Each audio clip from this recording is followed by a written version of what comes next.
All right, guys. So, game one is officially in the books, and the Denver Nuggets take the 104-93 victory. Heat fans, this was a difficult loss. It was a difficult loss, but at the same time, it leaves you with the level of optimism because you understand the reason you lost was because of your shooting, which again is both a good and bad thing. We've been kind of inconsistent with shooting, but for the most part, we've been on the positive side. Tonight was one of those nights where Miami just couldn't hit a shot to save their life. And ultimately, it's what cost them this game.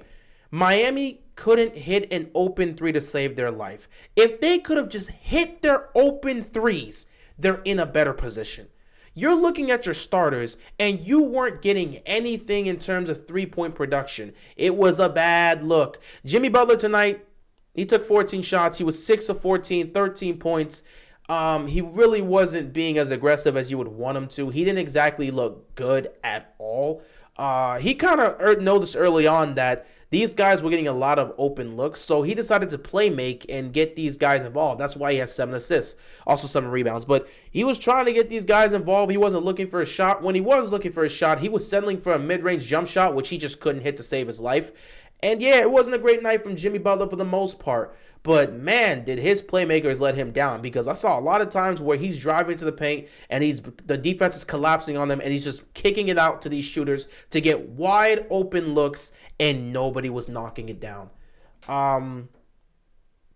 Caleb Martin tonight was 1 of 7. He couldn't hit a shot. He made 1 3, so he was 1 of 2 from 3. He made 1 3 tonight. Played 25 minutes. He just did not look good at all. It just felt like all the powers we saw he had against the Celtics was just zapped out of him, and he was not ready for tonight at all. Bam Adebayo was actually the one person that showed up today. And actually, I wouldn't say Bam was the only person. Him and Highsmith showed up today. So Bam was great today. He was actually going at Jokic. 13 to 25 for him, 26 points, 13 rebounds. Bam was doing his damn job. So give the man credit for what he was doing, man. I hope Bam can continue to play like this. And if everyone else can come alongside Bam with this, we have a chance to win. But the biggest thing that just killed us tonight was the lack of shooting, especially from the three. When you got Max Strus going 0 of 9 from the three-point line, you can't win like that. 0 of 9 from Max Strus. That'll kill you. Keep in mind, we lost by 11. 0 of 9 from 3. That'll kill you. Duncan Robinson, 1 of 5 from 3. He had 3 points tonight. That will kill you. So the two best three-point shooters on this team, arguably, they go 1 for 14. Your two best three-point shooters go 1 for 14. You can't win like that. You just cannot win like that. They're the two best shooters on this team, and they go 1 for 14. That's a problem. That's a problem. That will cost you any game, and it cost the Miami Heat tonight. If Strus could have made half of his threes, and Duncan Robinson could have gave you 2 or 3 threes, Miami's in an entirely different position. Miami's not down so big if Strus and Robinson would just make their open looks. Unfortunately, they just didn't. And that's the biggest thing that cost you. Now, the good part about this is that Miami's been better shooting the ball from the three-point line as a whole in the postseason. So I expect this to not happen in game 2. Question is, will the improvement of the three-point shooting be enough? Because Denver tonight did not shoot the ball, did not shoot from the three well tonight either. They did not shoot consistently well from the three-point line. MPJ, 2 of 11. Jamal Murray, 2 of 7 from the three. I mean, you're not getting a lot of production. They made less threes than we did.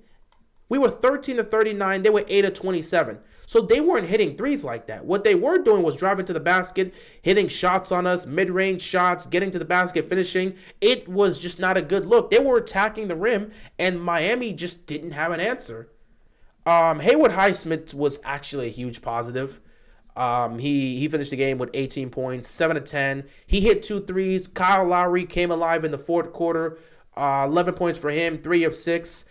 I hope Kyle Lowry can give you that production in game 2 because you're going to need it. And I'm looking at Highsmith, man, and I'm going to be honest, bro. I'm going to be very honest. I think Highsmith needs more minutes. I would love to see Highsmith get more minutes because he's productive in moments like this, and you're seeing it. He could be very productive in this series if we give him more minutes. So I hope Spoelstra can make that sort of adjustment. But yeah, when you shoot 13 of 39 from the three-point line, you're not going to be able to win like that. 13 of 39. That'll kill you every time. That'll kill you every time. So yeah, it was just not a good shooting night for the Miami Heat. I expect them to be better shooting from the three in game 2. So with the improved shooting, Miami will be in the better position to try and compete with the Denver Nuggets instead of being down by 21 like they were. The good news is Miami found a way to fight back. They started the fourth quarter on an 11-0 run, brought it down to 13. At some point, they brought it down to 9 points, and it looked like they were going to find a way to keep this game close. But every time they countered with anytime they shot the ball and made a shot, Denver always had a counter. And that counter was Nikola Jokic. Speaking of Jokic tonight, he finished the game with a 27-point triple-double, 27, 14 assists, 10 rebounds. I mean, what else is there to say about Nikola Jokic? He's the best player in this series. He's arguably the best player in the NBA. He took 12 shots and he was still cooking. Jamal Murray, 11 of 22, 26 points for him. You got 16 from Aaron Gordon, who was absolutely destroying Gabe Vincent and Max Strus, especially in that fourth quarter. 14 points for Michael Porter Jr. He hit a couple threes. He was very productive and great defensively. And you got 10 points from Bruce Brown, 7 points from KCP. So those guys just showed up. Those guys showed up for the most part. But it didn't feel like a dominant shooting performance from Denver. Now, it was a dominating performance because Miami couldn't hit a three. But this wasn't an overly ecstatic shooting performance from Denver. In fact, if you look at Denver, they won the game, but they didn't shoot the ball well from the three-point line, which we know they do on a consistent basis. Shooting 29% from the three-point line is not normal for the Denver Nuggets. So while I do expect to see the shooting performance or the shooting percentage for Miami to improve in game 2, I also expect the shooting performance and the shooting percentage for the Denver Nuggets to improve. So I don't know how the game 2 is going to go here. And besides, even if Miami's hitting their threes, the way Nikola Jokic continues to play, they don't have an answer for him. Nikola Jokic took 12 shots because everybody else was hitting their shots. So he had no need to continue to be dominant. Bam tried to do whatever he could on him, but Nikola Jokic is just shooting over everybody. He's hitting threes. He's just turning around and hitting these mid-range jump shots. He's finishing at the rim. There is no answer for Nikola Jokic, and I don't know if Eric Spoelstra can come up with one. Miami seems to be in a lot of trouble after one game, but the thing that just makes you believe Miami will be able to still compete in the series and win some games is the fact that they shot terrible from the three tonight. If they just would have made their open threes, Miami probably wins this game. Or at least it's close enough to make you believe Miami could win this game. Because it really just came down to hitting open threes. It came down to it. You only had, 3 people that was good when it came to hitting open threes? Gabe Vincent, by the way, had 19 points. I don't think I gave Vincent his credit. He actually started to turn it up in the fourth quarter. Credit to Gabe Vincent, 7 of 14 from the field, 5 of 10 from 3. He was actually a great three-point shooter tonight, but everybody else just... Well, him and Lowry were doing some things there, but everyone else is just like... And Highsmith, I guess, but... It just wasn't good. And the thing that makes it the worst, I didn't even bring this up. Miami set a record. They actually made history, man, for the least amount of free throw attempts in a finals game. I believe it's also the least amount of free throw attempts in a playoff game in NBA history. We had 2 free throw attempts. And that was from Highsmith. Jimmy didn't get to the line. Bam couldn't get to the line. Caleb Martin, Gabe Vincent, Max Strus. None of these dudes can get to the line. Which is a shocker. So Miami definitely has some work to do. And by the way, we're not here to make excuses. I saw some Heat fans trying to make some excuses about how, Miami only had 2 days of rest and they haven't fully adjusted to the altitude of Denver. That's not an excuse. Whose fault is that? Last time I checked, you were up 3-0 against the Boston Celtics. If you would have closed it out in Game 4 instead of messing around, maybe you have more rest and plenty of time to adjust and adapt to the altitude here. No one's going to hear those excuses. Not to mention Miami themselves, they're not going to use that as an excuse. They know they got to play better. Jimmy Butler's got to play better. Caleb Martin's got to play better, especially since we saw the way he played in the Eastern Conference Finals. Bam has to continue to do what he's doing, which I don't know if he's going to be able to repeat that, but I hope he does. I like the way he was attacking against Jokic. Max Strus has to give you something. Duncan Robinson has to give you something. Highsmith has to get more minutes. That's just what needs to happen for the most part. But We'll see what happens. Game 2 should be very interesting, though, because the possibility of Tyler Hero coming back is on the board. Now, most people, at least from the reports we heard, most people believe or most people expect him to be back by Game 3, which will be in Miami. But we heard that there's a possibility he could be out there for Game 2, which, again, getting back Tyler Hero, another one of your main shooters, because Tyler Hero is one of the best three-point shooters on this team. But he's not only that, he's one of the best scorers on this team because he can hit the three, he can hit the mid-range, he can create his own shot, he can finish at the rim. You know what Tyler Hero brings to the table. Now, of course, he's a defensive liability, but if he's scoring the basketball, you'll live with him being a defensive liability. It is what it is at the end of the day. It's one of those type of situations where Miami just couldn't hit shots. Shout out to the Denver Nuggets for being able to hit shots. Shout out to them for being able to counter Miami in the fourth quarter because when Miami went on that run to cut it down and it got to 9 points, it became a serious thing for the most part. So at the end of the day, Miami, you know what you got to do. In Game 2, you got to shoot better from the three. If you're missing those open threes, you're going to lose the game. The biggest part of you losing this game is you missing open threes, especially you, Strus. Of those 9 threes, 7 of them were wide open. Duncan Robinson, of those 5 3-point attempts, 3 of them were wide open. If you're going to get wide open threes, because again, Denver's not a great 3-point shooting team. If you're going to get these wide open threes, you need to be able to knock them down. That's just how it is for the most part. So Game 2, we're going to have to see what Miami can do for the most part.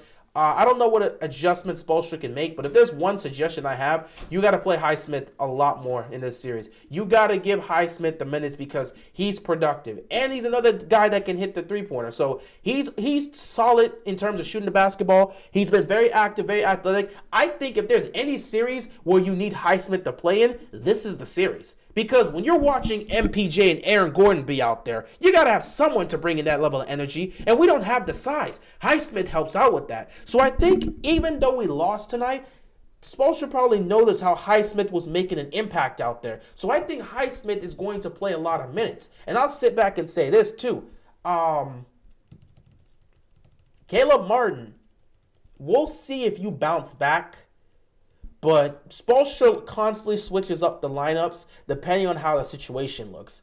I wouldn't be surprised if you get a situation where he takes Caleb Martin out and puts Highsmith in just because Highsmith seems to be more effective against what's going on with Denver. So Caleb Martin, we'll see what happens with you in Game 2, but I wouldn't be surprised if Spoelstra mixes up the lineups. Also, hopefully you can get back Tyler Hero because that would be a great addition to what we have. Either way, it's a tough loss. Miami already came into the series with the disadvantage, and with Denver being favored for the most part, and Denver having so many ways to attack Miami, you already know Miami is in for an uphill battle. But I still believe Miami will have the opportunities to still win some games here, make this series competitive. I still believe they're going to have opportunities to get quality looks and make shots and make plays, but it comes down to them being able to make those plays. Because tonight, if those threes would have been hitting, Miami's winning Game 1. It's as simple as that. But those threes weren't hitting. Those open looks weren't hitting. I expect Miami to be better, but I also expect Denver to be better in terms of shooting the three. So it's going to be very interesting to see how things go. Either way, difficult loss for the Miami Heat. But again, they showed fight and made it close. So hopefully the three-point shooting we saw tonight does not repeat in Game 2. And if Miami's able to pull off their overall goal of stealing a game in Denver, they'll be in a good position. That's the goal. Take one in Denver and head back to Miami tied 1 apiece. If the Heat can do that, they're in a good position. If not, you have no choice but to defend home court in Games 3 and 4. The Nuggets are not unbeatable. They have several ways to attack you, and they have the clear advantage in this matchup, but they're not unbeatable. And we saw when you guys were making your threes, and you were making stops defensively, the Nuggets didn't have a lot of counters. Their only counter at that point was Nikola Jokic, and we saw what he was able to do. So, at that point, if Nikola Jokic is going to make those tough shots, you live with it. But Miami showcased that, hey, we have ways to get back in this game, and as long as we can make the shots and the open looks we're getting, we can certainly win this game and win this series. But it comes down to executing in those moments and hitting those shots. It's not going to be easy. Miami is in for an uphill battle, but everything changes for the Heat if they can win Game 2. Because if they go down 0-2, Miami's in serious trouble. But if Miami's able to steal game 2 in Denver, I think that puts them in a really good position heading back to South Beach. But we'll just have to wait and see. Anyway, guys, I appreciate you for watching. That's all I got, and I'm out of here, man. Peace.